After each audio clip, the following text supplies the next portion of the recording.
the World Championship prize pool being lowered from like what was it like $4 million to how much was the second World Championship? Do you remember? I Basically, mean, they yeah, got it was like the first world championship was like first or two. The first two were like crowdfunded, so they put out like these chests that people could buy, and I'm pretty sure like all the proceeds went into the prize pool for that. But I guess what yeah, they realized they were making too much money, you know yeah, what I mean? They're like, no, we yeah. want some of that. So yeah, And he I wants mean, some of that money. yeah, I think they got that from Dota because from what I've heard and from what I know, Dota has some of the biggest prize pools in all of esports, and that's just because that's kind of their model. That's kind of what they stick to, where, you know, I I I think it's like you buy like you know how you can buy like those things to support teams where you can like you get an Mm. icon or a border or something. You know what I mean? So all of those Yes, proceeds from Dota, they just go into the prize. I think they call them TIs. It's like invitationals, and that's kind of like their big thing. I don't really keep up with Dota. I played it once. It's really confusing. Like the learning curve for that game is crazy. I saw someone play it and they died like 5 times, but they returned to lane like immediately. I don't know what was happening. Yeah, I dude. I don't know what I was watching. My experience with Dota is winning uh 15 minutes in and then after the 15-minute mark I'm just useless. Like I have no idea what happened, and I know like you can throw your items and you can like buy them back. It's like it's weird. I Oh, mean, I from a competitive standpoint, it must be crazy. Like the place must be like hype as hell, and like it's like oh, but and that, yeah, and yeah, that I prize haven't. pool for sure. Yeah, so let's actually check in and look at some of the SPL standings because even if I don't keep up with the game, I like some of the pros have been there ages, man. All right, Yeah, let's the see. ones that I remember the most are Barracuda and Zapman. Those guys were Yeah, really I mean big deals back in the day, and I'm not sure where they're at since right the now either. We beginning. could, Yeah. yeah. So I have the standings with me. It looks like the Atlantis Leviathans are first place with the record of 5-1 so far. Who Interesting. who do they have? The Atlantis team. This is the roster of I think this was the previous Sanguine roster Oh, Sanguine. with the Latin players. Yeah, so we Uh-huh. have, and then they picked up Julio. I'm pretty sure he's a European player. Um, then we have, or is this the new team full of randos? Panny Tom, Shenton, Rongyu, Jarkor. I think I do recognize some of those names, and I think the only one I don't remember, I mean, I don't see, don't hear, is the ADC Netroid. But apart from that, it looks like it might be the It same so roster. it is so Sanguine. Yeah, so Sanguine, yes. yeah. So Sanguine is actually a pretty interesting story in itself. So for the longest time, the Smite community had a really negative attitude towards Latin American players.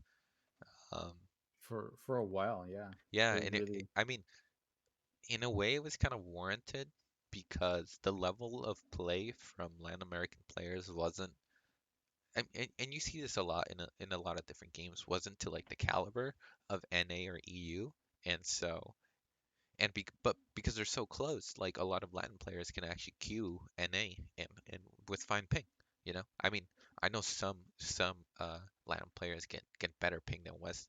I mean, not anymore because they added West Coast servers, but I know before that change, like a lot of Latin players could probably get better ping than West Coast players or roughly similar. But yeah, Sanguine came in. What was it like? Maybe 2 seasons ago. It pretty recently, yeah, and I'm glad they did. Like he said, representing the Latin American community. Yeah, they Hopefully in just a good way, but yeah, representing just for sure. dominating. I know all of last season they were on the top, and it looks like they're keeping it up despite losing some of their players, I believe, like at least two. Um, The only one I recognize, yes, Netroid, but I don't. I'm not sure about the rest. Yeah. And then What about for the lowest? Who is the bottom or bottom seeded bottom couple? at Yeah. the moment is actually a two-way tie between two teams. We have the Valhalla Valkyries and then the Oni Warriors. The Valhalla Valkyries. Oh, I have a problem with this team, but but that's for later. So we have in the solo lane we have Ducky, we have Ooh. Dizoni. I've never heard of this player. We have Zeros, iRapper, and Emilito. The cool thing about this roster is that um, both iRapper and Emilito are two-time world champions. They Oh. played on what is it, Energy and Panthera Esports in the past, and I mean they don't have their full roster, and Emilito hasn't played in a minute. I think he played SML, if I'm not mistaken, in Europe. Um, but it looks like they're struggling out here. But the thing about Yeah. this team is that Mhm. iRapper's girlfriend is actually the coach, which Is were they in a relationship before I mean they've been she became coach, or? yeah, yeah, they've been in a relationship for years and years. I mean, that's not really my problem. Like, I mean, Mhm. like I think it's cool that they're sharing this, but I just don't think she's qualified to be a coach. She doesn't That have yes. any competitive experience that I know of. Um, I don't even know if she's what you would consider a good player in the game, you know. But yeah, it's just, I mean, I don't want to make it seem like she's the reason that they're losing, but it'd probably be a little helpful to have someone that has a little more game knowledge. Um, I totally agree with that. It's kind of unfortunate that they are like one of the bottom ones, and you just can't really find that many good reasons to defend the decision to mhm, make her the coach, mhm. or yeah. But hey, if they pull through with the same coach, we could just say like, yeah, It's just Coach it's Diff. he deserves the spot. It's Yeah, just he Coach just Diff. deserves the spot. Coach Diff right there. Yeah, and then the other is the Oni Warriors. So, Is that Barracuda's team? Please don't tell me it no, is. no, no. This is we have Nika, Cubo, Fred, Dardas, Neil Ma, and Mo, with their coach being El Chuckles. I've never heard of that El guy, Chocos. but it's a little surprising to see this team bottom team. I'm be quite honest. Neil Ma, it's Really? amazing support player. Two-time world champion as well as I believe. The world champions not doing so hot this time around. It Yeah, seems. I mean, Hyris blew up world champion team, but I mean, a bottom seed with Neil Ma. Mhm. I mean, Cubo Fred made it pretty far with his team in groups or in worlds, if I'm not mistaken. I mean, I think Vote is I mean, he two-time, I mean, back-to-back world finalist again with rival. I mean, the man has skill. So it's just He like yeah. th three really skillful players to see him at the bottom like this. It's a little surprising, but the season just started. I feel like a lot Yeah. of teams are still trying to get the groove because I mean, if I'm not mistaken, Harvest just blew everything up. Maybe not the second place team. It seems to be most of the rival squad. What that was last year. So we got Final K, PBM, Sanford Soccer, Heroin, Panda Cat. These are all. I guess they're not better than Lamb. Can't beat them. I We'll see what happens. If I remember correctly, though, there was a not a problem. They were struggling to find like teams. How do you call that? Sorry, like they were struggling to find to make their teams. This before it started. Some people were going this way. I know that Barracuda was definitely being not being tossed around, but he was people were trying to get Barracuda. That's one thing for sure. He was like So a there contestant. have there yeah they wanted him. There was just so many. Oh, and then Zapman got there's a better word for this, but and I'm just exaggerating, but he got not backstabbed. He got thrown under the bus. I'm not sure what to say it, but they put him in a team with Barracuda and some other people. I'm not, even though I play Smite, I don't know that much about Smite, but I did see that this happened. He was gonna be the jungler for Bear's team, and last minute they or jungler or some role, and then last minute they kicked him, and I believe put in the support player. Do you remember the support player? Awesome Jake. Oh, Jake. Yes, they put him into their team. So Zatman was without a team. I believe like the day or the day before the before SPL teams started. were. Yes. So Wow, man. I'm hoping Zatman can just make it back to back in world championships because he did win Mhm. last world championships. And yeah, I think you called that. You said if PK defeats this one team they're up against, they're gonna win the whole thing. And yeah, you were right. Yeah, I mean, it's we've seen or I've seen it time again. I think and it's a really good way to transition because I saw that happen multiple times during League of Legends with the current champion of the LCS, Cloud9. So I mean, they had a really rough start to their season. You know, they picked up one of the most or probably the most decorated Western player, and I'm Western by Western I mean like Europe and North America, and they got this dude for millions of dollars, and they just When struggled right off the bat, man. They had like this when mhm. this like it's like a tournament before the official season starts. They called it a locked-in tournament, and it just looked rough. Their season went well. They went into playoffs, and then it's just like they'd lose two games, and that's reverse sweep, man. Crazy stuff. And Now when you say millions though, do you actually mean millions? yeah, let me look up Perks. So the guy is Because called Perks. perks. Oh, even I've heard of that name, and I have nothing to do with League, Yeah, so but I this have heard that guy name before. got a $5 million contract buyout. So they had to. That's Fine. how much Cloud9 had to pay his last org, which was G2, and G2 is hands down the best League of Legends Western team we've got. They've made they have like the most titles in Europe. They made it to World Finals. Unfortunately, I'm, the West can't compete with Asia. You know, Korea and China are on top. But I mean, I've heard that this guy Perks, he's been offered millions before from China. But I think his reasoning, and I feel like this reasoning is for a lot of players, is just the the shift in in culture and language is just too dramatic. You know, like Now, I do you think? Because again, I don't know much about League. Do you have any plays, any things you can show me about League mm, to give me an idea of what the competitive scene is like, or yes. anything like? So currently there's the mid seasonal invitational, which is pretty much the top teams of every region come in and battle it out to try to see where well people kind of use it to kind of gauge where each region is at, but it's a lot of best of ones, and with a lot of best of ones you get a lot of upsets. You can't really adapt to the situation, and so not in like a series, you kind of lose that game and you're stuck. But in the series you can adapt to what the other team is doing. You kind of change up your strategy and see how it works out for you. But I have a couple of plays linked for you if you want to just take a look at the first one. I'm gonna Do you think we can pull it up yeah, let on your me team on the podcast?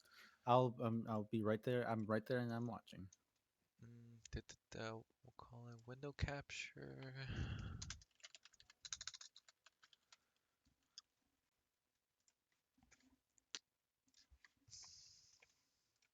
Is there anything beforehand that I should know about these videos? Um, I will explain as much as Mhm. I can about what is going on, but this is just an example of kind of the skill that NA has. So the thing about this tournament is that NA sucks. But this year, this year they've actually proven that they can compete with the best of the best. And this is one of the really good plays that actually happened a couple days ago. So I'm just gonna show you real quick and kind of explain what's going on. Lens right now. Cryon has the ghost. So Fudge looking Cloud9 for is it. the blue Where he team, has to they're flash the NA away. Yeah. Being representatives, jumped on and then here by RNG Glaber. That's the are flash out the as well. Chinese Cryon has a good flank position. There's the representatives. equalizer. The shield, the locket, Sven. Now a lot Still is happening alive. here. Being Where ghosted. should I Slate focus Perks on? goes forward. Solar Flare down towards Focus the on bottom this side of guy, the fight, and everyone C9 disengages Fudge. for the moment. So Every just watch engage out. tool from Cloud9 has been used, and RNG has just So disengaged. Cloud9 Gala just still got has Dragon ult. here, Ming which is kind of like I would call it the equivalent of Gold Fury and Smite. It kind of gives you like a little buff and it gives you a little bit of gold. So Cloud9 just got Drake. They're up 3 Drakes. If you get a fourth, you get a soul, which is like a bigger buff on top Ooh. of that. They're up what looks like to be around 2,000 gold. So they do have the lead here. In terms of levels, they're a little bit ahead as well. They have one level on their jungler, one level on their mid laner. As you can see, they're about similar health, so it's not a bad fight for either team. But just check out what happens, man. still has ult. So does Fudge, and so does Sven. Perks looking for what Remember, picks watch he can, this guy, but C9 RNG Fudge. currently have the Fudge, midway. Here Fudge, comes a flash from Vulcan. Oh, flash away So they're starting a from fight. Xiaohu, Featherstorm. There's the stopwatch. Fudge has the flash kick. Dragon's Rage, he gets in. He gets Gala. And the Killer Instinct collector combo. What? Start of that fight. And that's it, man. Okay. Okay, so I'm gonna back that up because it's Mhm. probably really hard to understand. So what he does So is yes. he actually hits uh, a skill shot onto the support, and what this ability does is you kind of put like a marker on someone, and if you press your skill again, you teleport, or you kind of it's like a short dash towards whoever you hit. Stopwatch. I Fudge has So the he flash. I goes did see in, that. but then he uses another ability where he can jump to either an ally, a minion, or a ward. So he goes in, And there's a teleports in. ward right there. He placed that down. It wasn't there Oh, before. he placed it down. So in a matter of like less than a second, I want to say. Oh, Let's see. flash away from Xiaohu, Featherstorm. There's the stopwatch. Fudge has the flash. Yeah, like in less than a second, Wow. he places the ward, goes to it, and you see this guy. He was trying to prevent that. He throws out a hook to try to catch him out. Kick. Dragon's Rage. He uses like a blink or flash to get over to the ADC and ult them. So in League of Legends, if you're airborne, there's nothing you can do. You're basically stuck. He gets in. He gets gone. Kind of Then like his team follows up. His And the ADC Killer burns Instinct him, and then they just collector destroy combo. everyone, man. I thought it was pretty cool when I first saw it, but knowing what happened, the just how fast everything went, it's impressive. And yeah, Yeah, honestly, at it's least impressive. the very least, a $1 million player right there. The thing is, that guy, C9 Fudge, he is a rookie. He started off the season so bad, he lost to everyone, everyone in the league, and people were questioning this move because the previous top laner that they had was an absolute machine, man.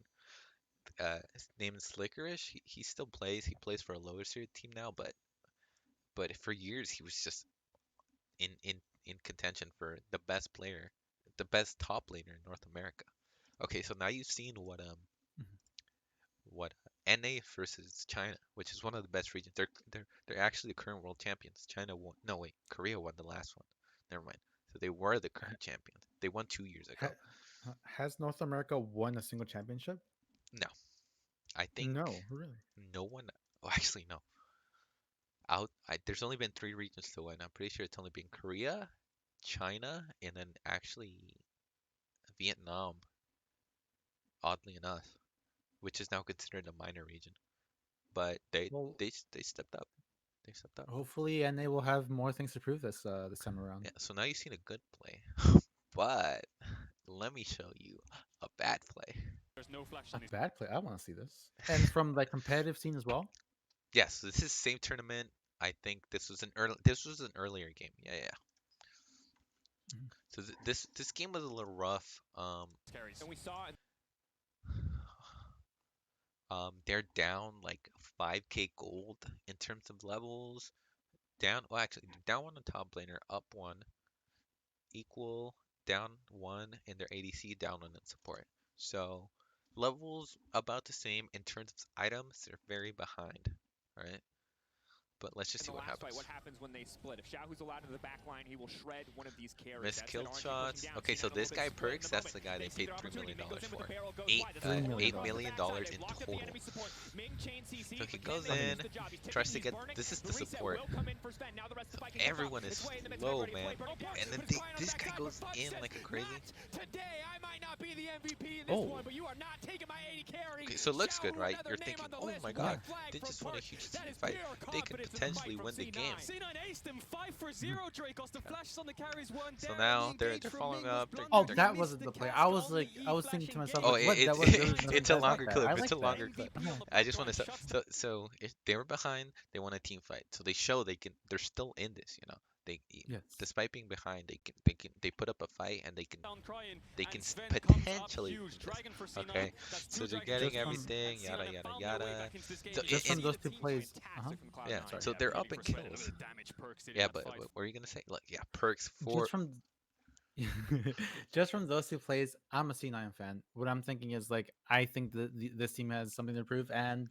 they're gonna win. That's what I'm saying right now. They're gonna win, but again, we'll see. exactly, man. This was their first game of like this part of the tournament. So despite being down, they're looking good. You know, RNG favorites to win the whole tournament. So the fact that they can even step up and compete with them, huge for North America, because everyone makes fun of North America. In Worlds, we went 0-6. Our first seed, man. Disgraceful. Disgraceful. 4.1k. Mo has flash to look for a steal. Yeah, What there's a- always someone to make fun of, but as soon as that party does something like Bad. like something, yeah, some really good play, or they show that there's nothing to laugh at. That's when it gets interesting. And Okay. yeah, we can. Yeah, so they're following up. This is Baron. This is probably the most important objective of League of Legends. It A buffs, fire giant. kind of. It gives you some stats, but the important thing about it, ooh, excuse me, is it helps you push. It empowers your minions, so taking towers, sieging into a base is really easy. But as you can see in this corner, uh, the Chinese team is split pushing. So they're breaking in a base. They're actually pushing in two lanes. They're pushing in bot lane and mid lane. All eyes So right now, C9 has to either decide whether they're gonna commit to this play or go back and defend Or their defend. base. Mhm. All right, let's see what they decide to do.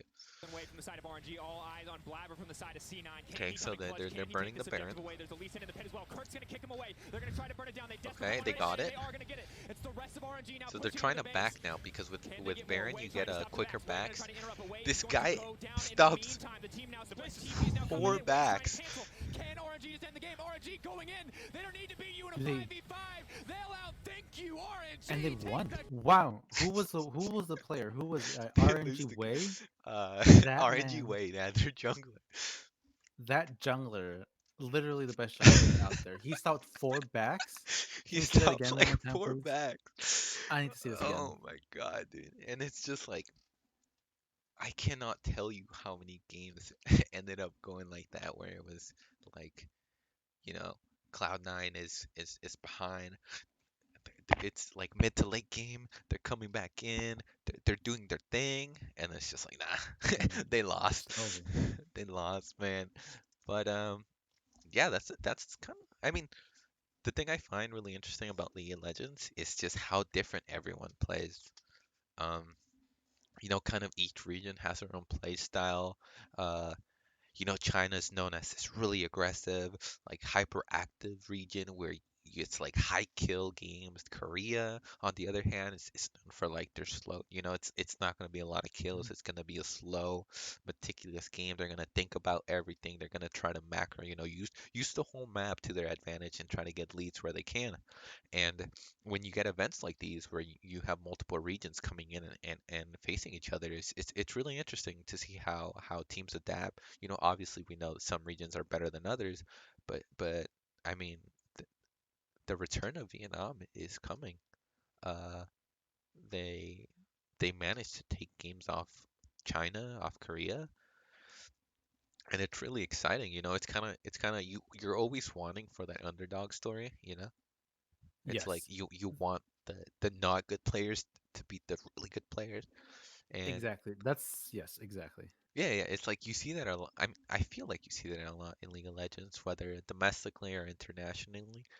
Um, there's just a lot of hype, and uh, I mean that's really the reason why I kind of made that transition between Smite into League of Legends, because for years Smite has been played the same.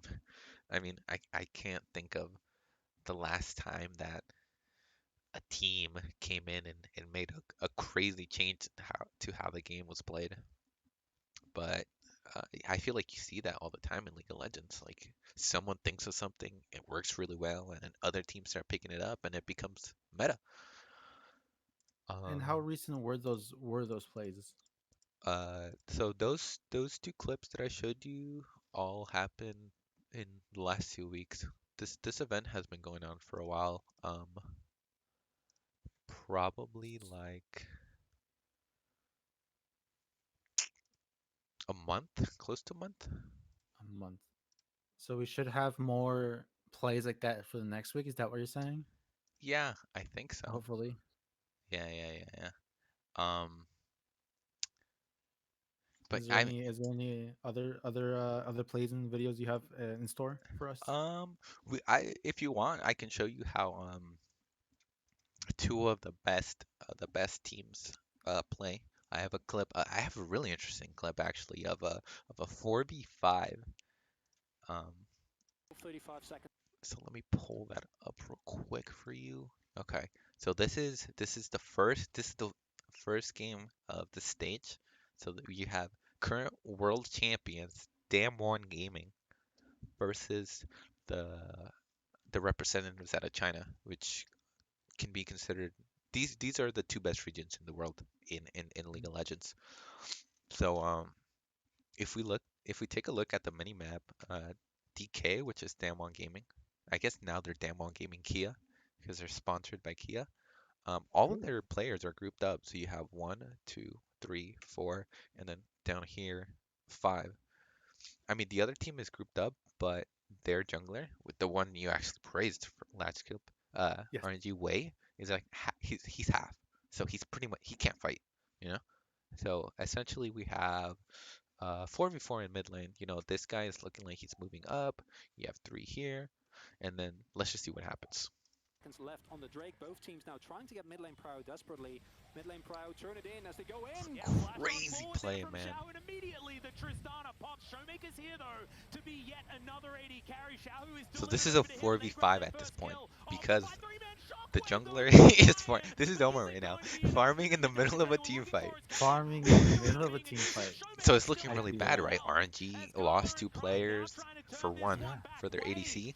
They re-engage. They turn this around. The jungler shows up. Hey, the jungler's finally here. He's finally here.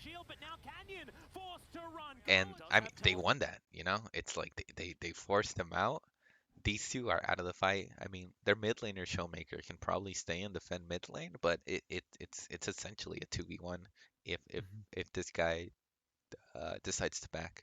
And all of that started off of this play, which Yeah, I saw it. What was it? Like a grab, a pull, or what was that? A uh, stun?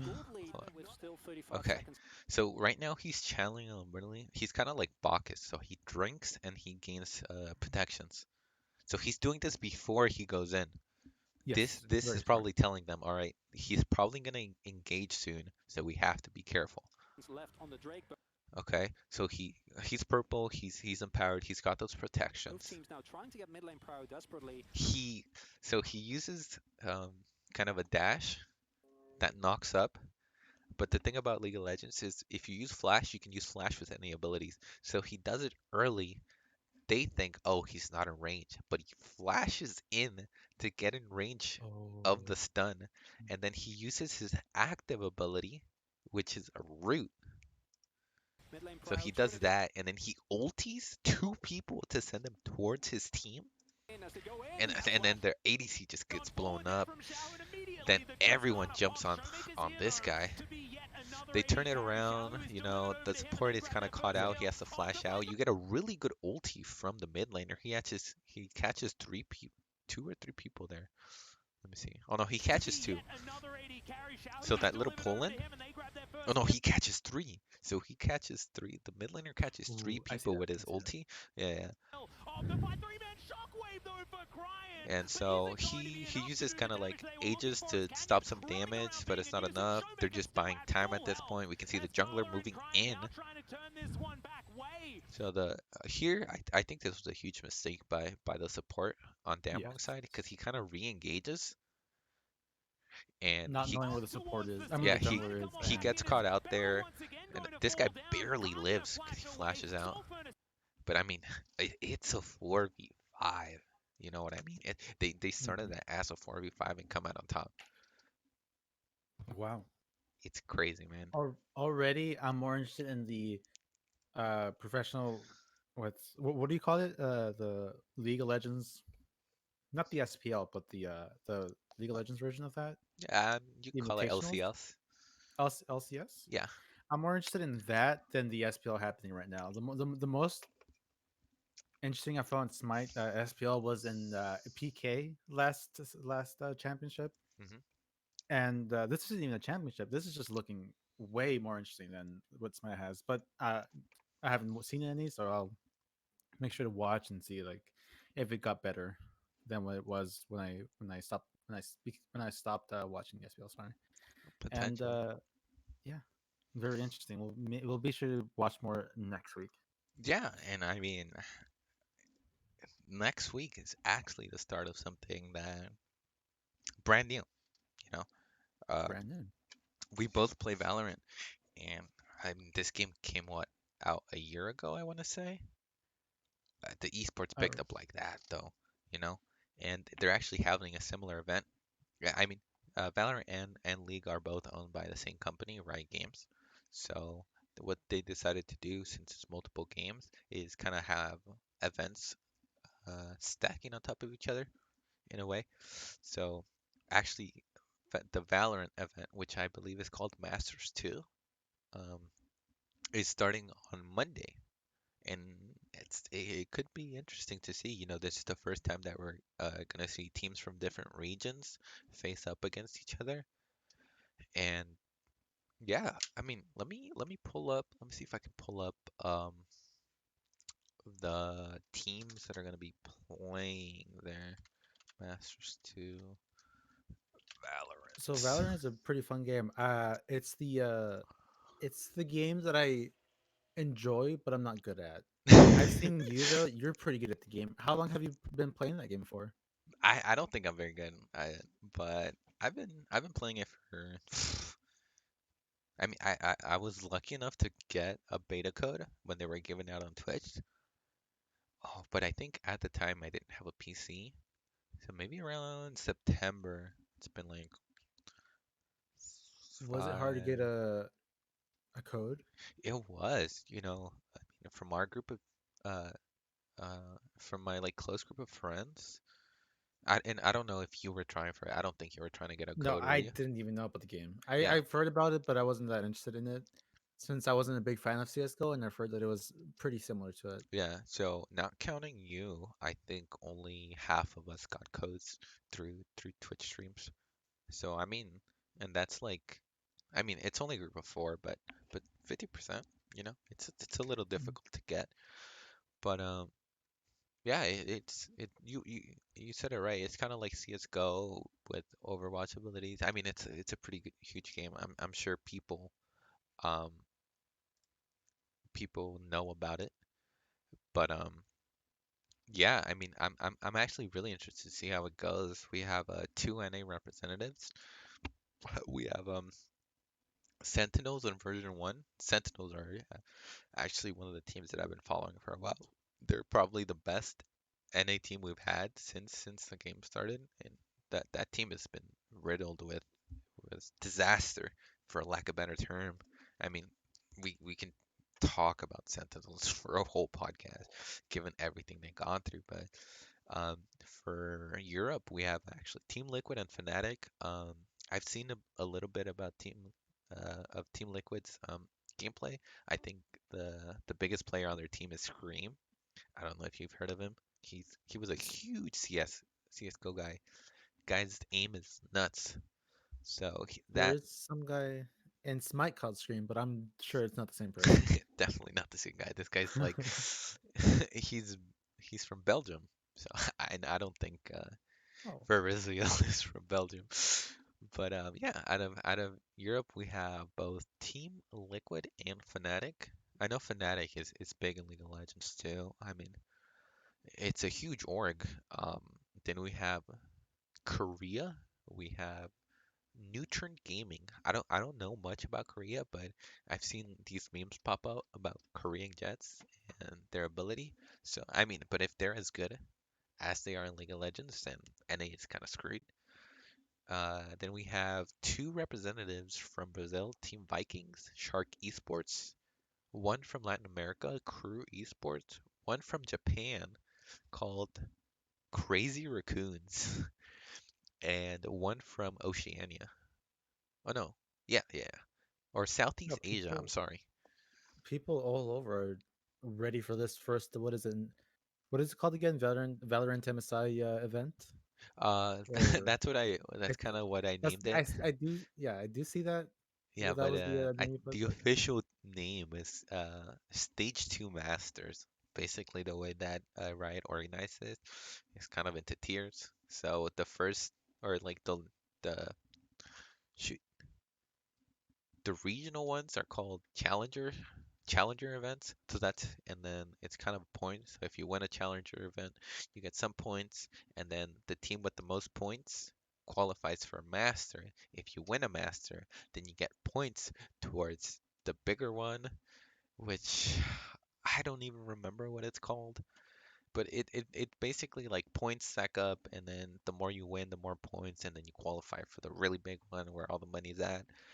But this is the first one we're gonna see where it's different countries going, or different regions going head to head. So it's really exciting both for the future of Valorant as an esport, and just currently, to kind of see how Valorant is gonna look as a competitive esports. Because I feel like what most people really enjoy is seeing like your region beat everyone else.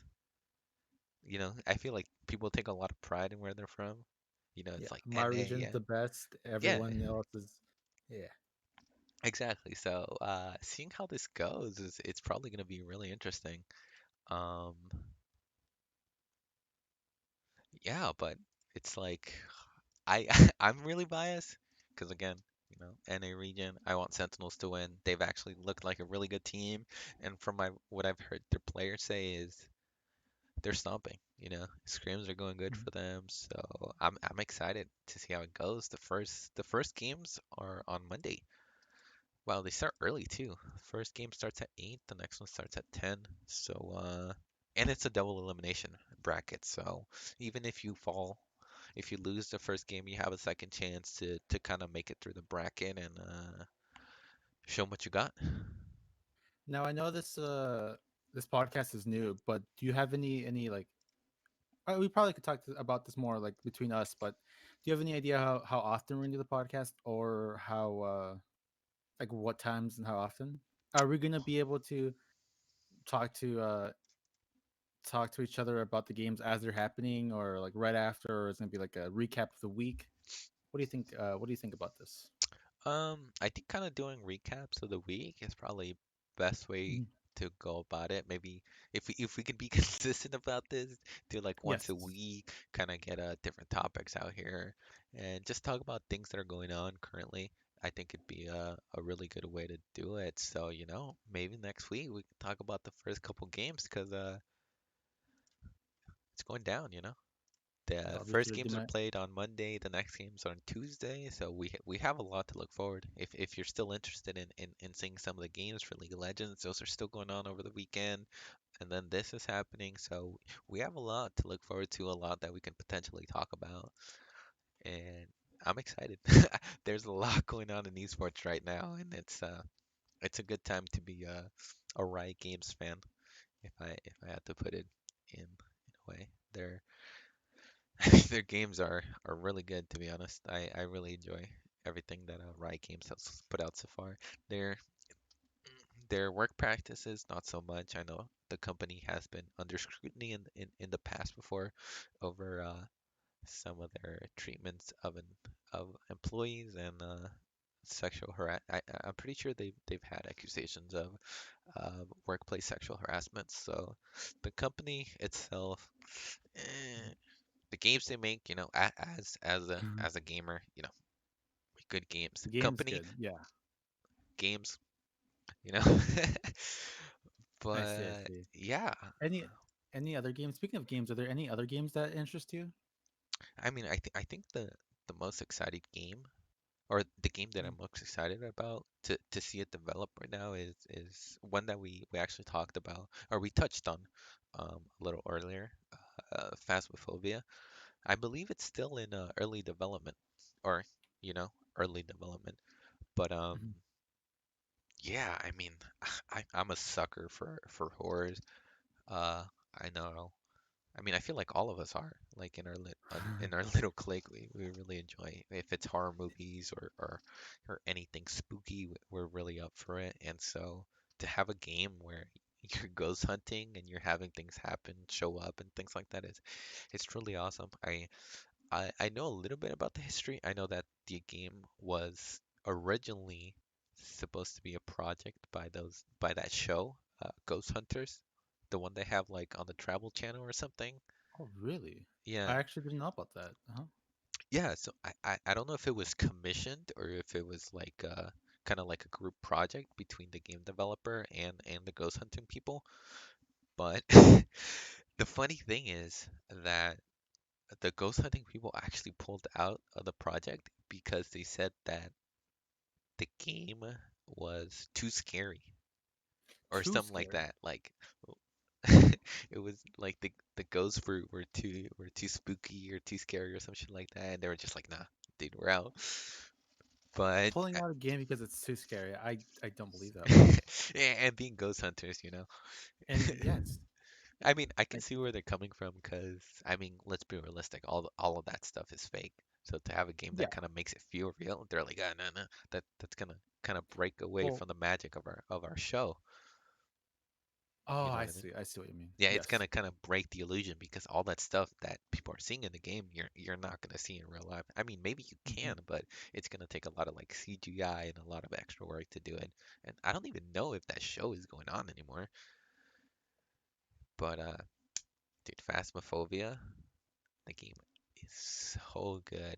Uh, and even like we were even talking about this not so long ago, where I feel like if the developer wanted to do a cash grab, he could just put up like a two DLCs where one you create your own maps and two you create your own ghosts, and the community kind of builds up on what he started. Because I mean, don't get me wrong, the game is really fun, and some of the games that you get in are genuinely like you get frightened. There's been multiple times where where the game scares me, or I'm just so concentrated in the game that someone's trying to talk to me and I just get scared. And you know, I like that feeling of being scared because you don't get it very often, especially like growing up. Like as you grow up, as a kid you get scared of a lot of things, but Everything. as an adult, your fears are like super rational. It's like, oh man, dude, do I have enough money to make it through the month? No, it's like, where am I? Existential crisis. Like, what the fuck am I doing with my life? Like real fears or like Yes. problems that real people face, but like to have something that just genuinely scares you, or like being afraid of the unknown, not knowing what's out there, is something that you don't really get very often. And so to have a game that can genuinely do that for you it's wonderful for me. And I know you're also a really big fan of Phasmo. So do you want to talk about a little bit about what you like about the game? Well, uh, uh, I really like the game. I don't like it as much. Oh, well, I guess I really like the game, but I really want new content and stuff. I really want to get scared again, to see like a new ghost, a new monster. that is gonna, because what I do is in case of emergencies, run around something, you know. Uh, once you learn about the ghost, once you learn about the monster, it's not that scary. It's not as scary as it used to be, and I really want to get scared again. So I'm hoping new updates, new maps. Again, you said it could work that people like make create their own character and stuff like that. Maps. I really think that that would really help it to become scary again because it's still a really fun game. It's just not as scary as the very first time when you opened it up and playing with your friends or alone. It's not. It's, I don't find it as that as it was before, but it's still a fun game. Yeah, but I do again want to see more new things come out of it Yeah, in definitely. any shape or form. Yeah, and I know the developer has definitely made progress on it. I know. I mean, and I'm not saying it's easy to develop a game. I Mm. I've I don't want to say I've had experience, but I did have a class. I did take a class in college, and I kind of learned a little bit about game development, and it's hard. You know, it's time consuming. It's a difficult thing to do, but if it's just one guy doing this, like he released a new map, he updated a bunch of the AI, and he changed how the game works. You know, I know the newest patch on like the hardest difficulty, it kind of changed the way you play the game, and it made it really interesting. You know, I think having new patches that kind of changes how the game is played and how people play the game is a really good way to keep your audience interested. Because I know when that patch came out, I was all over it. I was just looking for for people to play. I was like, who's down to play fastball? Anyone seen this new update? And Yeah, I the mean, upgrade was we yes, play it very definitely often. good. Like I want to say on average, like at least once a week, and that's more than I can say about a lot of games. And Um, we were speaking of games and stuff like that, creating like how hard it is to create games. We have dabbled around the idea of creating our own game, but again, time commitment, all these kind of skills that we would have to like learn or relearn or just be able to Google. I guess you could say it's a joke, yeah, but yeah, yeah, we haven't really been able to think or do anything of that. Actually, one of our first ideas of a podcast was actually talking about our own game. You remember? I'm not sure if you yeah, yeah. remember. It's Yeah. kind of like what do you call it? Shoot, kind of like recording our progress and like the challenges that we've, and it's still something that I'm down to do. It's just like, Mm. I feel like between us specifically, like our schedules don't line up very often. I feel like this is one of the very few times that we actually have some time that we can both be online. Because normally, I mean, at least for me, normally I'm online maybe a couple hours a day just because I if it's not work, it's school. If it's not school, it's personal stuff. And you're more of a night person, so I know you're online during the night more often than so. So it's just a lot of scheduling conflicts. But I mean, potentially it's something that not a lot of people have experience or have knowledge about. So if people are interested in seeing how that process goes, even if it's just a cheap little game, I'd be down to do it if people are interested in learning a little more about that. Only time will tell. Hopefully, we are able to do that, but who knows as of right now. Yeah. So I think we're gonna take a little break for now. Mhm. Just a 5 minute breather, use the bathroom if I had to, get some water. I'm a little thirsty myself. And okay, and we are back. So excuses for a small break, just had to catch our breath. We have been talking for quite a while, Mm. and uh, we're actually gonna switch it up a little bit and talk about another interest that we have in common, some anime. I know a lot of people out there love anime, and we just want to talk about one of I feel like currently it's one of my favorite animes. I I, I know you really enjoyed it. Jujutsu Kaisen. Oh man, Jujutsu Kaisen. Yes, I really like the anime. So one of our friends got me into the anime. If I'm being honest, I didn't really watch like the first episode because I think I was playing like Smite at the time. And I was like, yeah. And then there's just this ongoing joke, like, yeah, I saw him eat the finger because there's finger he eats, or there's like fingers he has to eat Yeah, for this whole thing. So Sukuna's yeah, fingers I or didn't something really, like that. sorry. I think that's what they're called. Sukuna's fingers, right? That's how you pronounce it. I don't know. I haven't really seen it in a while, so I'm not totally caught up, but I remember that much. It was something like that. I'm not really good with names, but um, yeah, it was the fingers. It was the fingers thing. It was a really good anime though. I really liked it. And can you tell us more about it though? Because I'm sure even though you haven't like watched it in a while and stuff, I'm sure you still can get more information than me. Yeah, I mean, I probably a lot of people out there have heard of Jujutsu Kaisen, but if I had to describe it, it'd be like somewhere in the middle between like Naruto and Dragon Ball Z because they have abilities that are like natural abilities, but it's kind of like it's very positive. Like the show overall, or like the main character is very positive. I don't even That know the goofy, dude's name. that goofy good person.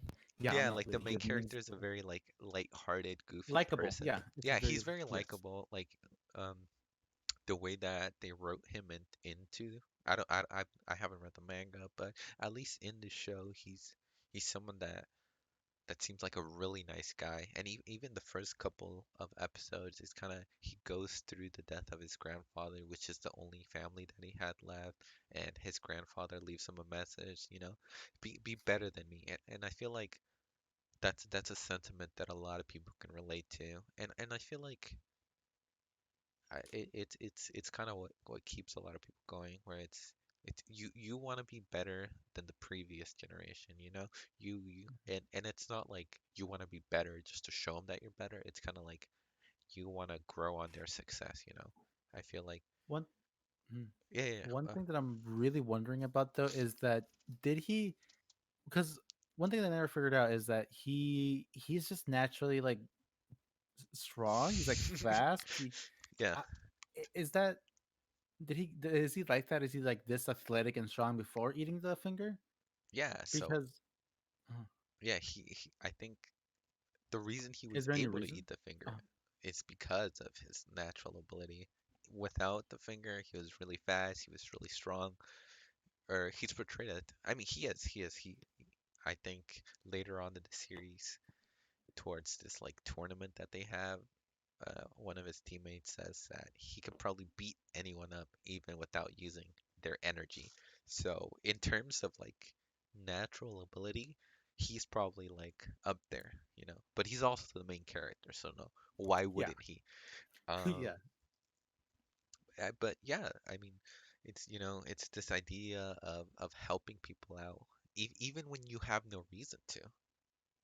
And I personally can relate to that. I feel like I I enjoy helping people out, whether it's just like small stuff, being there for people, lending out an ear, or doing volunteer work. I really enjoy working with kids, personally.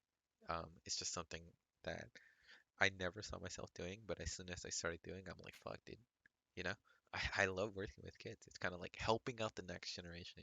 And I think it's because of a similar topic of what the show gets into, trying to be better than the previous generation.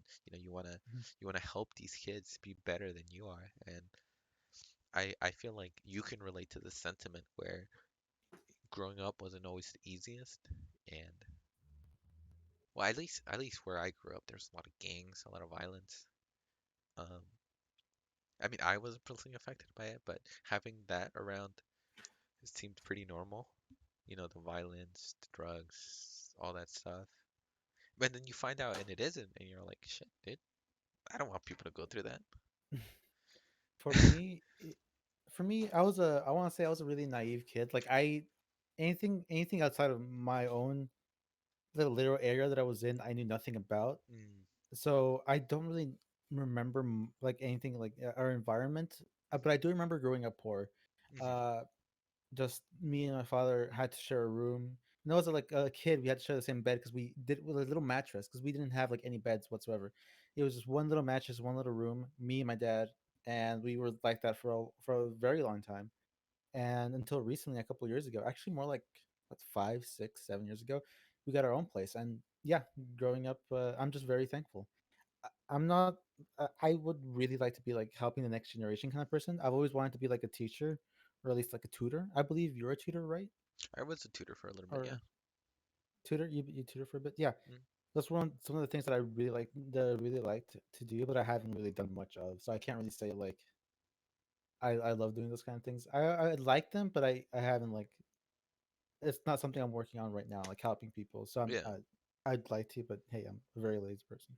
Yeah, I mean, but it's kind of you understand where I'm coming from, you know? It's like Mm, you grow up in these difficult situations and you just don't want to see other people go through the similar things. exactly.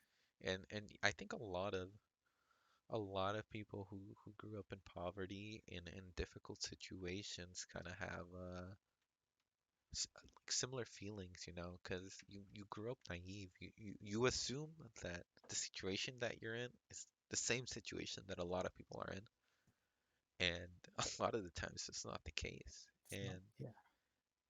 it comes with difficulties, but I think the best thing overall is just achieve like overcoming all of that, you know, despite all the setbacks, despite everything being or like a lot of things going against you, you persevere, you get through it, and you succeed.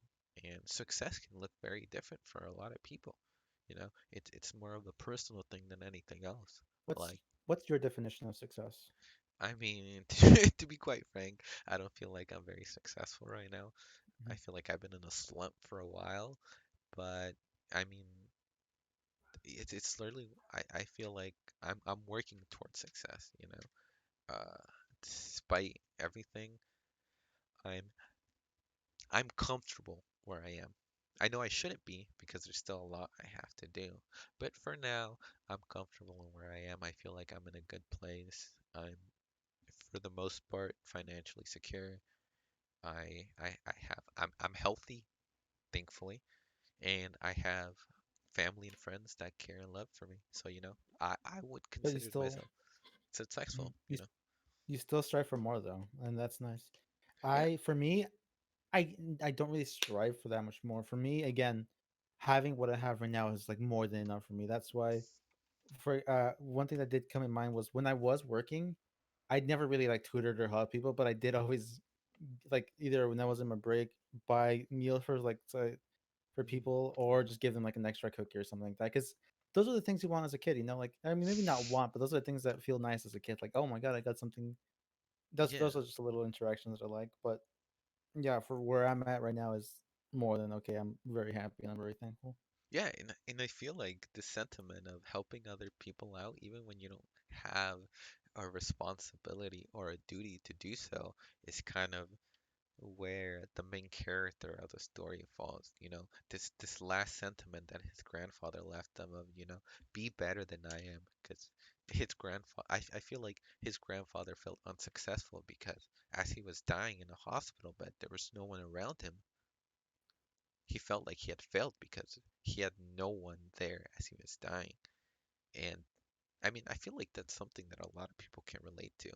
It's like a lot of people are scared to, you know, go through their life and whether it's like not find a partner in life, someone that you can share life with, or just not have family around and dying alone. That is a scary thought, you know. And I feel like a lot of people deal with this idea or this thought of being alone despite having people around you.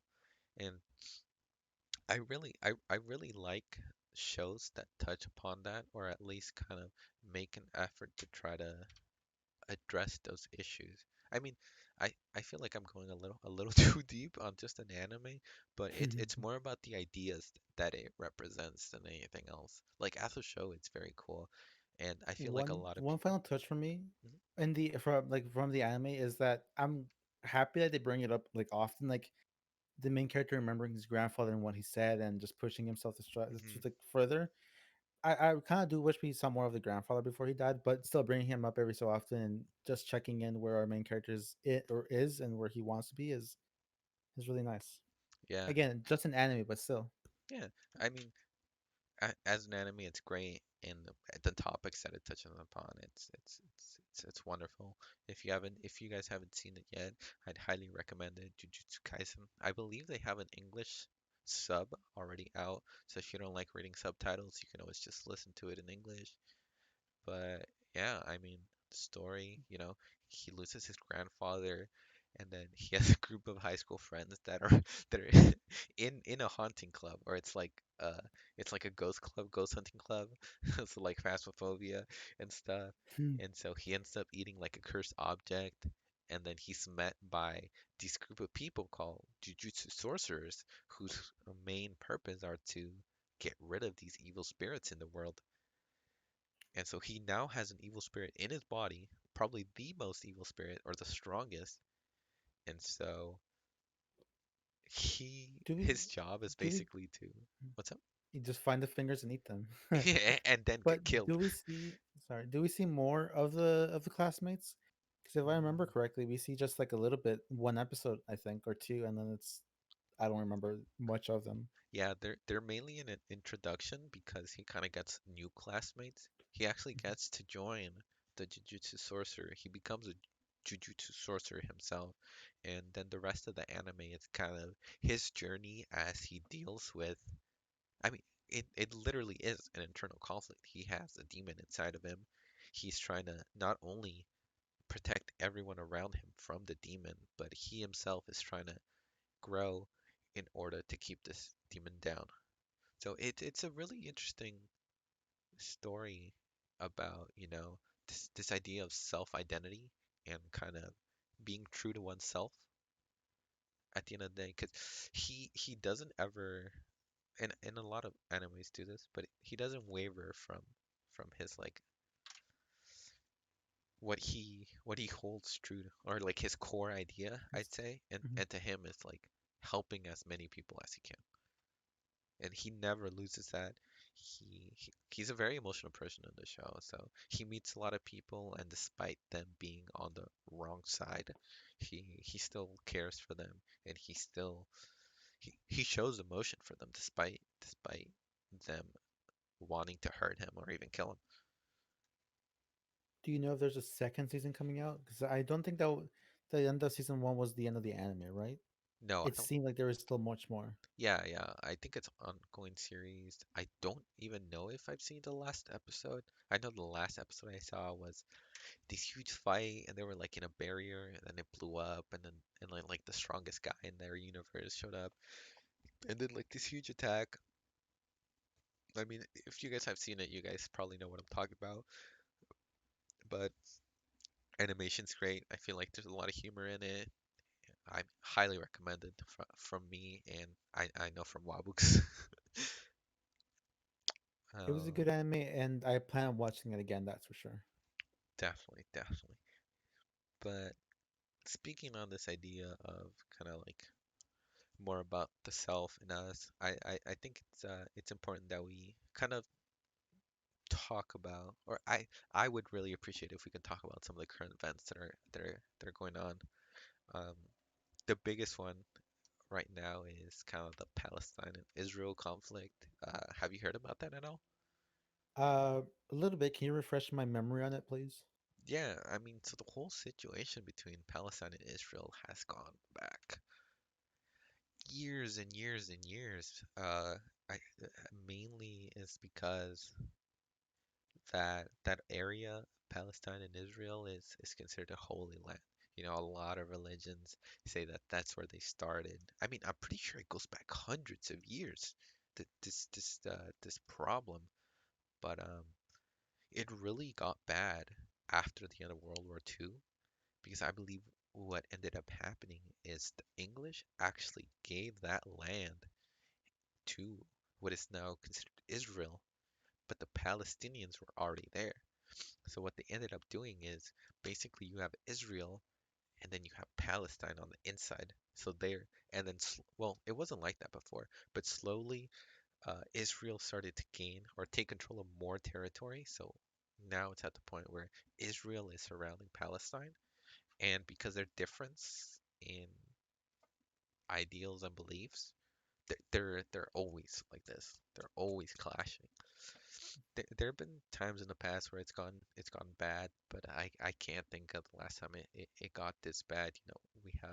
We're seeing constant bombings from Israel into Palestine. A lot of people are dying, and the thing about this issue is there's just no end to it. It's so complicated, it's so messy, it's so old that no one knows how to go about dealing with it.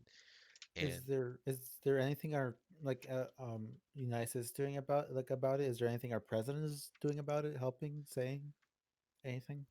I don't know if there's anything they can do because if a country shows support for Palestine, then Israel gets very angry with that. And in a world where a lot of, and I'm pretty sure Israel is one of these countries, have nuclear weapons, like everything is always about to blow up. You know what I mean? It could be the start of World War III, world annihilation. I mean, I'm being a little too, extreme at this point, but it's the reality of the world that It's we yes. live in. We have huge destructive weapons, and war is always what people push to. Because if you insult someone, if you, If you insult someone with a nuclear weapon, then I mean, just insulting someone, they're gonna get angry and want to retaliate. But in a conflict so complex and I want to say sensitive as this one, it's like anything can trigger it, as we've seen. I don't even know what triggered this. I gotta look it up myself, but it probably wasn't even a big deal. And they're out here killing thousands of people for what? Just because they have a different belief? It's completely absurd for me, and it's going back to what you said. I believe that President Biden hasn't addressed the situation fully yet, but I know that House leader Nancy Pelosi has actually urged President Biden to stop selling weapons to Israel because a large majority of the Western countries support Israel for whatever reason. Um, so they sell them weapons, they sell them like state-of-the-art military things. So it's like Israel has a full ass army, state-of-the-art weaponry, everything. And then Palestine is just some little country doing their best to try to protect themselves as best as they can. That's the way I see it. I know probably a lot of people won't see it that way, and they are probably taking what I said very offensively, and they're saying, no, you're wrong. But, you know, killing innocent people is never the right answer. There's kids dying out there, there's women dying out there. You're robbing them of potentially a long ass life. There's probably kids and, younger than us dying out there. and that's the world we live in, sadly. That is sadly the world we live in, man. Um, but I know you you have quite a history with Dogecoin, and Dogecoin. Speaking of do you Dogecoin, want do you well, want to talk a little bit about that and what's going on with Dogecoin? I don't know. So I used to have. I think I didn't have that much. I When do you think we started investing again in Dogecoin? I talked about Dogecoin a while back, and I started, I think, mining, and I bought a couple of Dogecoin. I'm not exactly sure when that was, though. Do you remember I mean, the month? the first time that I remember you mentioning it to me was back in January. So you were on the January. Dogecoin hype for quite a while before you even blew up. I think I bought like a bit of Dogecoin, and then it did go up, and then that's when I started buying. But that's also where I started having not that fun of experience with it because I kept buying. Okay, so I use this app called crypto.com. That's what the app is Mhm. called. And I've always had problems with it. I kept trying to buy when it was like at like what was it, like 20 cents, 15, 20, 25 cents, and it wouldn't work and it wouldn't work, and it did work the first time, but it wouldn't work Mhm. afterwards. And I think one of the first times I bought was when one of the other times I bought was when it was at 35 cents, when they peaked at around 35 cents, Yeah. and I knew it was I knew it was a slight I knew it was a problem. I knew it was, at least at the time, I knew it was probably not the best Investment. price for it, because yeah, Yeah. not the best price for it at least. But I thought, hey, why not? And then, like, what was it? The next week after that, it went down to like 20 cents, 15 cents, and then I It got thought, rough. yeah, and I thought like, this probably wasn't the best idea. But I did end up buying a little bit more, and I had around 6,000 something, 6,400 like 73 or 800, 6,000. I had 6,000 Dogecoin Yeah. basically, and once it got to, what was it, 36, 37, I sold. And Oh, I think you remember that day too, yeah, we were together, because I'm pretty sure. we were together and we were at the You were theaters at the movie? watching. I remember because Yeah, you were all like, "Oh man, every time I keep checking my phone, it's just going down." but And it I was started going up, and it was slightly going up. And then I thought, you know what, trying to watch this movie, I'm trying to focus on this thing. For once, I'm gonna sell once it's at 37, 35, so I can make back the money, and once it goes down, I'm gonna buy it, you're because gonna buy again. that's what the pattern was. Yeah. It was like 37, and I thought, oh hey, here we go, we go to the moon. To the And then it went moon. down. And then Yeah. it happened one more time, and I thought, okay, next time I'm just gonna either think about it. But that time I didn't have much time to think about it. Yeah. And then there was big news for that. There was Elon and some Elon and the Shark Tank guy were talking about it, Yeah, the and I Mavericks didn't see owner. that news. I- Yes, I didn't see the news, and I saw it go at 37, and I said, okay, time to sell. Then I'll enjoy the movie. And then I think that night or the day after, it started going even higher, and I think it reached like Yeah. 45 cents before it started going down. So yeah, 45 cents. What is it at right now? Like around 50 cents. It's around 50. And It peaked at like 71 cents, man. Which I mean, for a meme coin, that's huge. That's a lot. and at that point, I was like, I'm very upset at my decision of selling, and I'm very upset. And I think I hold like oh, it's at 44 cents right now. Okay. Oh, Shiba Inu is at point 0.000014 cents, which is not Oh. very good for me because I have a couple on that. Is it going And down or up? I bought at point 0.000017 ish, and now it's up. Well, let's just say point 15, or zero, Ooh, zero, okay. zero. Yeah. So not Mm, looking that good there. I wonder yeah. what happened. But hey, that's crypto. Don't invest what you don't want. Only Don't invest invest what what you're you. willing to lose. There you go. That's kind of that. Yeah, that's kind of the rule I would follow. If you're willing to lose that money, go ahead. If you're not willing to risk that money, do not do it. I mean, When yeah, Dogecoin does go down, I do just mine a little though, just because just a little it's bit. just the way easier. I do own. Let me check. I have my thing up right now. I do own. I'll tell you I own 115.767 Dogecoin, Wait, only and I 115? 115, yeah, I have and like 60 120.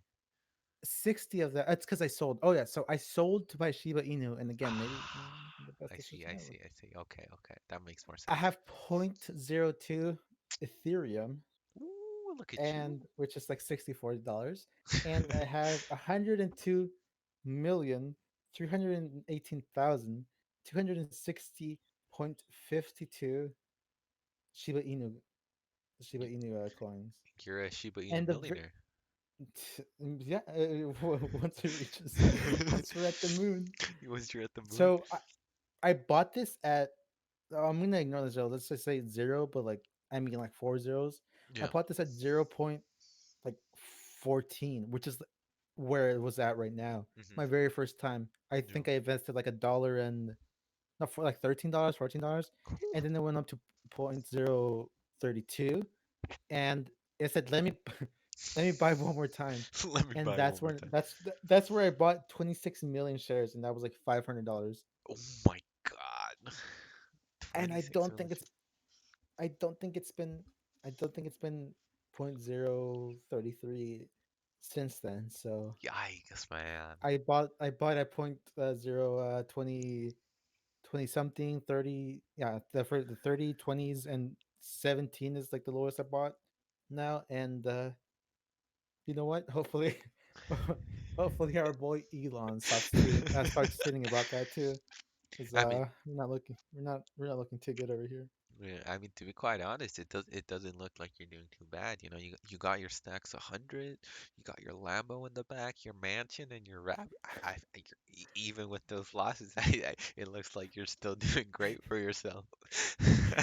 Yeah, so what he's talking about is that in my image here, in my since I'm not using my webcam right now, I have an image of myself, really well drawn. I have an image of a house, of a mansion, with three rabbits, Mhm. stacks of cash, Just a and fat what color was it stacks. again? It's a Lamborghini.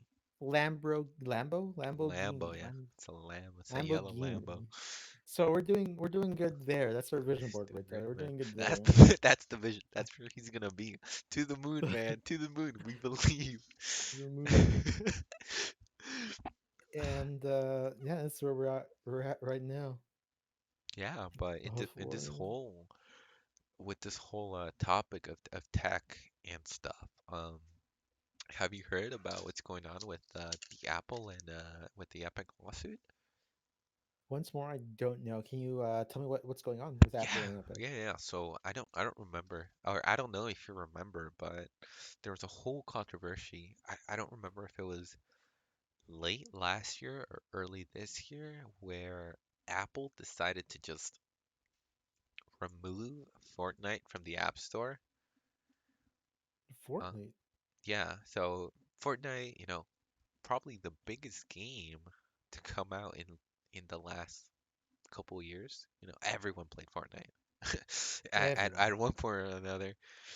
Um, but the whole thing or the whole issue with it is whether Apple has the right to charge a commission on every sale that they make through the App Store, even if the app that they're providing is a free app. You know, I believe that the commission that both Apple and Google put on commissions on any sale that an app does through their service is 30%. Now, some of you, 30%. yeah, might be thinking That is a 30%, they're using their service. All they're doing is putting their app on there, right? But that's a hefty when you're percent. talking Yeah. about millions or even billions of dollars in sales, 30% is a lot. They're losing out on a lot of money, and they have to pay for advertising, staffing. And I'm not saying that they don't have the money to do that. Let's be honest. Apple and Epic are both multi-million dollar corporations. Do they really need the money? No.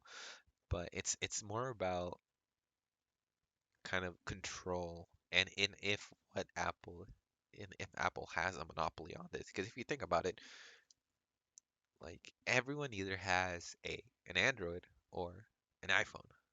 Both of them are charging 30% commission on their sales. So no matter where you go, those companies that have their apps are losing money, you know? That they're losing a lot of money. And I think what Epic is trying to argue here is that it's not mostly for them, but think about the small app developers. Think about the people that are putting in their own time without getting Okay. anything in return in order to put out these creations, because at the end of the day, it is what it is.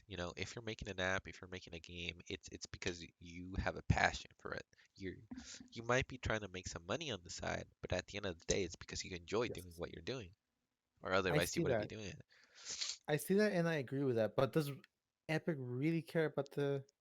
I mean, How no, much do they really care about that? but that's what they're. I'm pretty sure that's what they're arguing. So it's been this whole issue on like Apple is arguing that they're trying to compete with like PlayStation and Xbox and PC, and I'm just like, are you really like I know that there's a lot of mobile gamers and I play games on my phone. I play gotcha games and a couple other things. So I understand where they're coming from, but to make the argument that you're competing with game consoles, that's a little too far. You know what I mean? It's like when people are thinking about considering buying or choosing what to game on, it's not like people are going, man, dude, I can't decide whether I should get a PS4 or a PS5 or an Xbox, or if I should just invest in a new phone, you know. Oh, that new iPhone 11, it got those good specs, you know. It's like no one's saying that.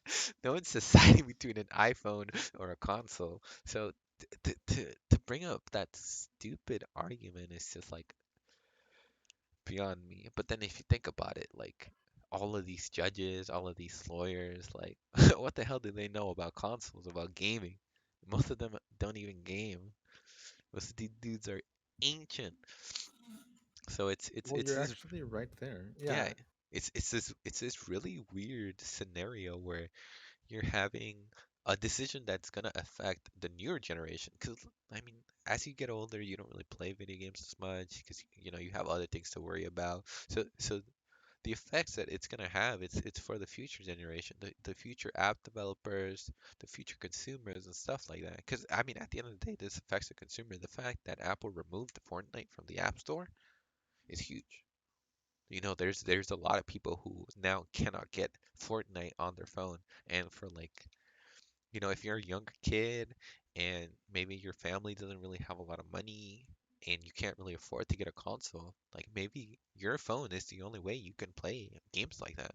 And to not have access to that, I mean, you're cutting both the consumer from that product and also this company from expanding their market.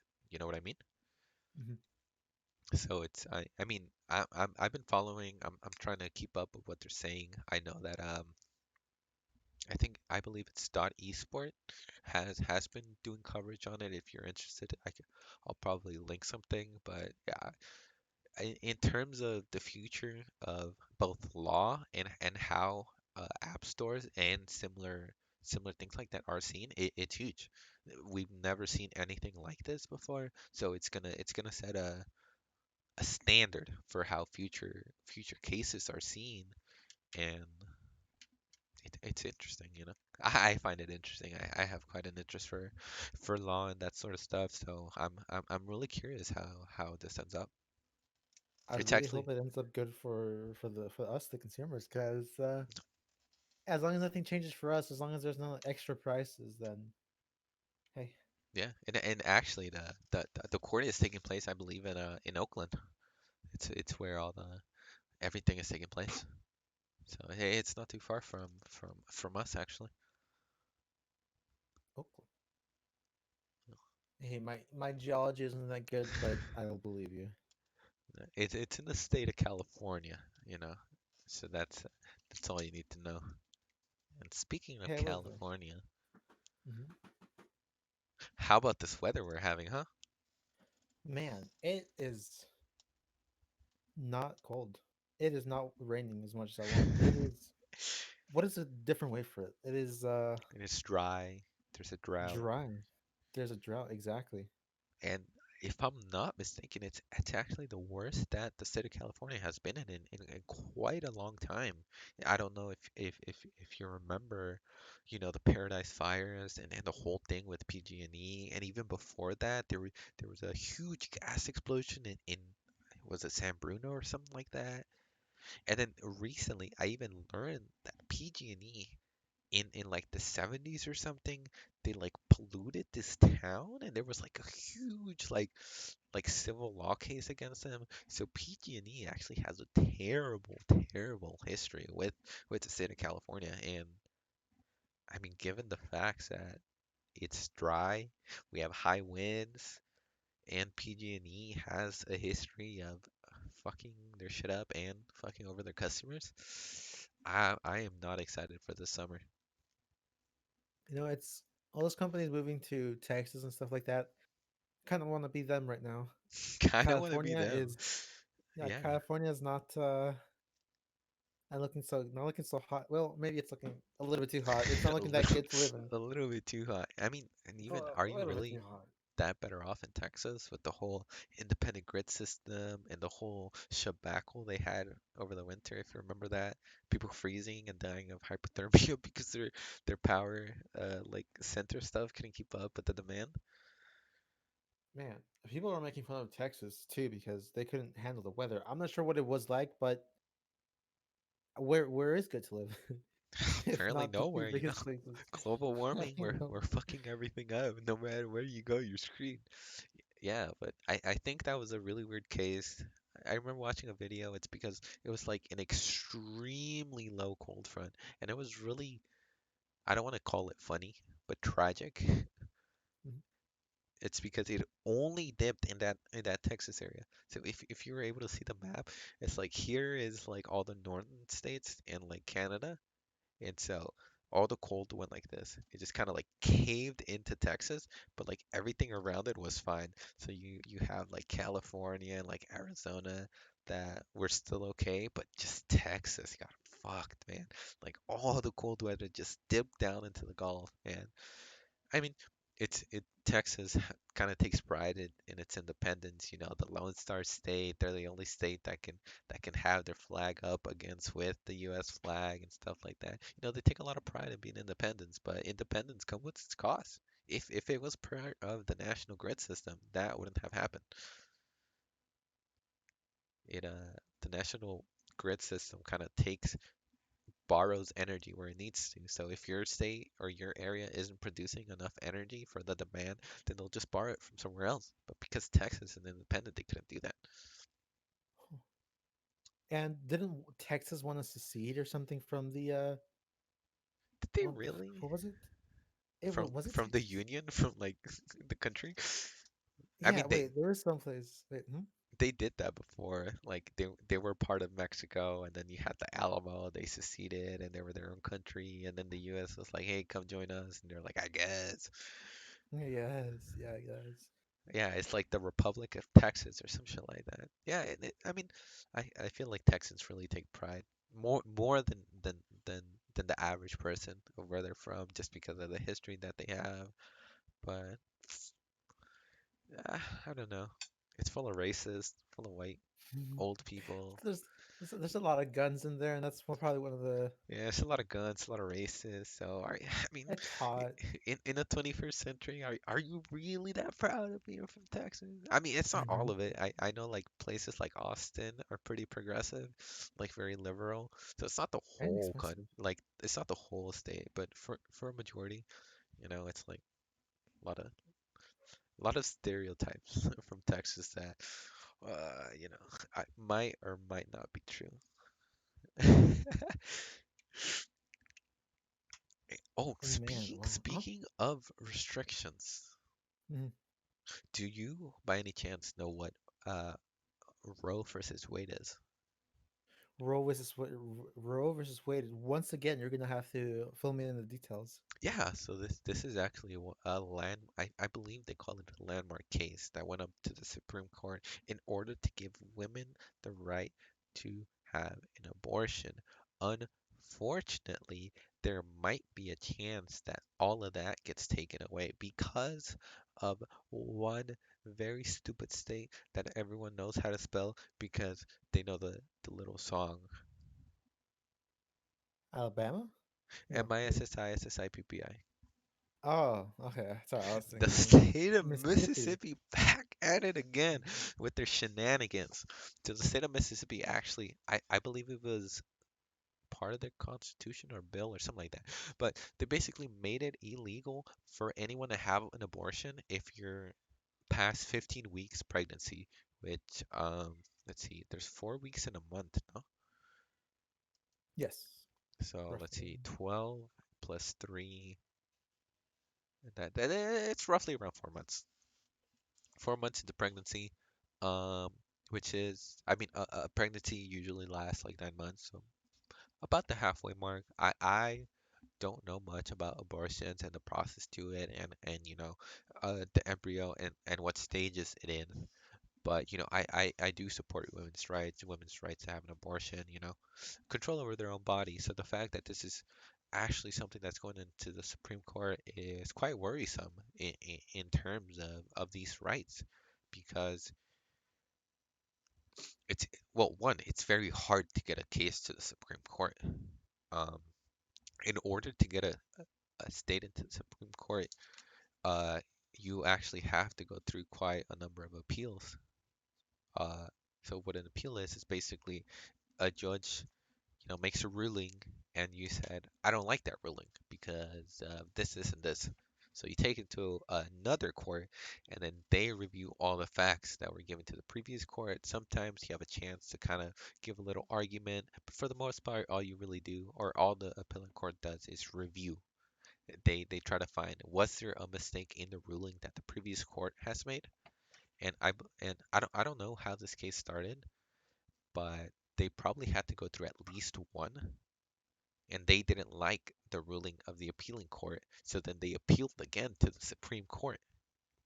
And I mean, thousands and thousands and thousands of cases get appealed to the Supreme Court, and the Supreme Court chooses what cases they look at.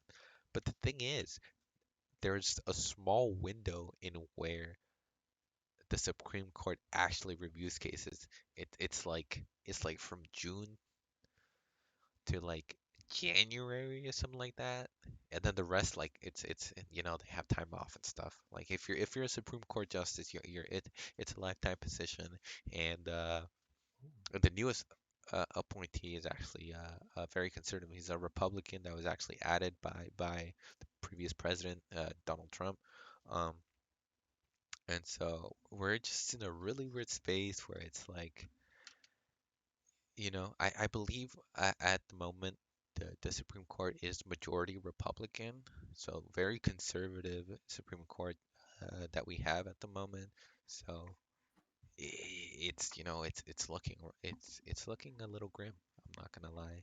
And I mean, what do you have anything to add, or any thoughts about, abortion, women's rights, stuff like that? Reproductive rights, I I feel should like I should say. it's their body, their choice. But I don't know. I feel like Yeah. it's a very touchy subject that I don't want to put my opinion on. I do believe that your their body, their choice, but different situations. I'm not sure. Yeah, Personally, I don't know. I don't know. I mean, it's just, there's like problems with religion, there's problems with like Mhm. family, what your family thinks, and like, what is considered a life, at what point is it a living thing, a living baby, you know? And it's just, it is a touchy subject. I do agree on that.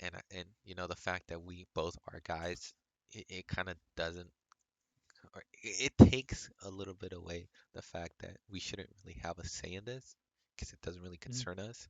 But, you know, I we want, or at least I want to consider myself an ally, or at least someone that helps promote and for women to be able to have these rights if they choose to do so.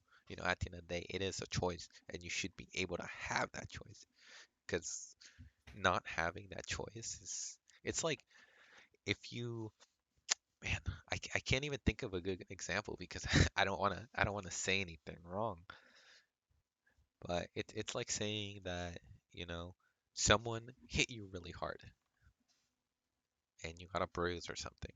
And then, but the person that hit you, they were in control of whether you got to go to the doctor or not, or Oh, whether I you think were able to seek help. And it's like, the fact that someone has control over whether you have a choice to do something or not, it just seems wrong. It seems like a violation of human liberties.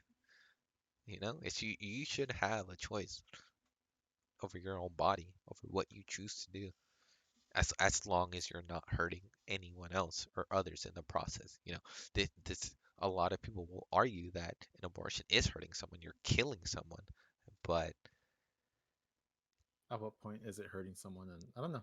yeah, But like, I mean, that so that's where a lot of mm, people have the controversy, as is, at what point are you killing a baby, essentially. And so the but reason why I don't know, like, I don't want to like the reason why it's hard for me to like give like an answer. Like, I mean, I did give my answer, but it's like, what if it happened to you? Like, let's say you're within a relationship and I don't know, you want to have a baby. I don't know, like, I mean, so you accidentally get pregnant as a together as a family, as a group, as a thing, and your partner says, I don't want this kid, I'm gonna have an abortion, mhm. even though there's nothing much you can do about it.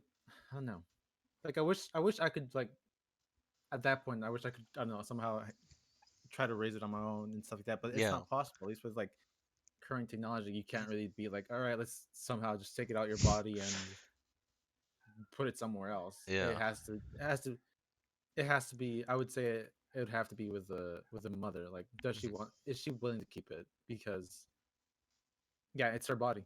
Yeah. Again, even if you Yeah. want to keep it, even as sad as it would be, like to lose, I don't know, to lose a baby, maybe not to lose a baby. I don't know. It's a Yeah. very difficult, Mhm, yeah, mhm. Yeah, spot to be in. I can totally see. And I've ran that question Mhm. through I mean I've thought about that question multiple times, and the conclusion that I've always come to is, you know, am I the one that's gonna be in pain for 9 months? Am I gonna be the one that has to give birth to this, this human? Am I gonna be the one that has to go through all the doctor appointments? At, if you're pregnant, you can't drink. There's a lot of sacrifices that you have to make. I'm not the one making those. That's I'm yes. not doing anything. I'm there as support. If it ever got to the point where, you know, I find someone that I feel comfortable having or starting a family with, if it ever got to the point, I'm not the one having to go through all those difficulties. So why should I be the one that makes that decision? And I Exactly. shouldn't be. And like at the end of the day, it's that person is the one making the decision. It's their body. They're the ones that it's gonna be experiencing all these changes. It's gonna have to deal with all these mood swings, the not like all these negative side effects. Like so, no matter how much or how badly I want, if it ever got to the point of where contradiction opinions over a baby, at the end of the day, I have no say in it. I'm not the one going through all that stuff, and that's kind of where I landed, and that's kind of I don't even know what I've stuck with over there. It's probably there's not a lot of things that will change my opinion on this, if anything at all. And that's yeah, exactly. Yeah, That's where I land in too. yeah. Do you have Hopefully anything both. else I was that? about to say, hopefully both parties can come to a conclusion together. As a team, they have the same Well, we'll see, man. decision, but Supreme Court, well, we'll see what they say, because I mean, again, these newer cases, like the newer the cases, it's the more likely they are to use them in future rulings. So this kind of will be a turning point for the history or for the future of like abortion law and reproductive rights uh, legislation and laws and stuff like that. So, I mean, it's a huge time for American politics. Very very big time. and Um, then what you were saying is if there is there anything else I want to add or something? yeah, yeah. I think we're kind of running out of time and pretty much out of topics at this point. So Yeah. is there anything else that you wanted to talk about? Anything you wanted to touch upon that we didn't get a chance to? Any extra comments that you wanted to make?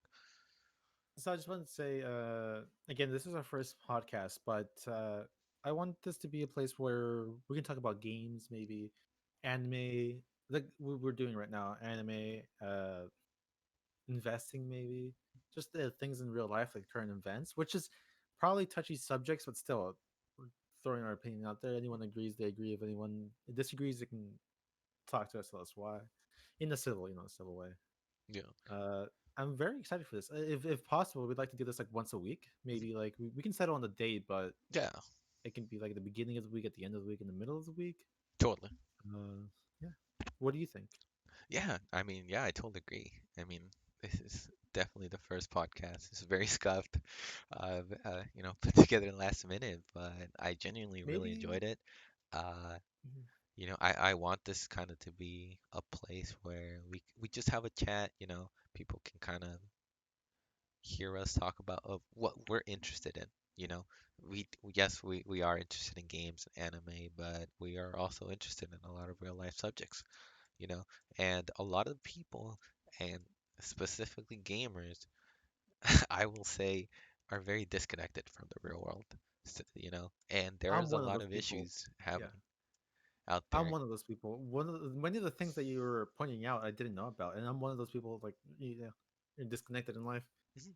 I don't And know many of things yeah, of recurring it's events. like a lot of people use games as and I mean and I understand this. People use games as a way to escape from real life, but there is a line that has to be drawn, and I feel like understanding and being aware of what's going on around you is important. And if people can use this podcast, even if it's just to listen in on the very tiny sliver of what's going on in the world, and they can just pick up on some things that are going on, I'm all for it. Even if no one listens to it, and I'm just teaching you things Hey, about the it's world, fun.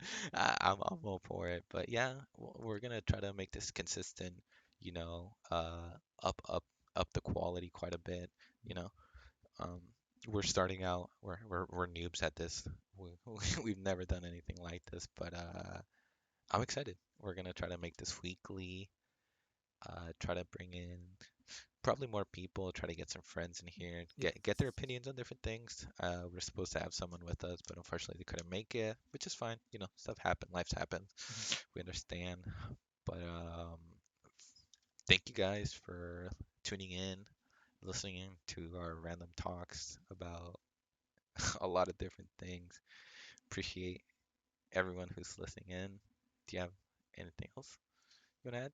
No, thank you for having me as your co-host again. It's really fun, and yeah, I hope this continues. This continues. Yeah, definitely. We didn't have, who was it going to be? Omarcio, Yeah, Omar. a very I'm going to say an up and coming jungler. It's A very very interesting very fun player. person, very interesting player. That's probably a Yeah, better way to describe him. yeah, We'll have him maybe next week. If not, we have a couple of other yeah. options. But yeah, Def it was really fun. It was a really fun first First podcast. podcast. Yeah, yeah. All right. So I think that's gonna be it for today. Thank you guys for tuning in and listening, and we will hopefully see you guys next week.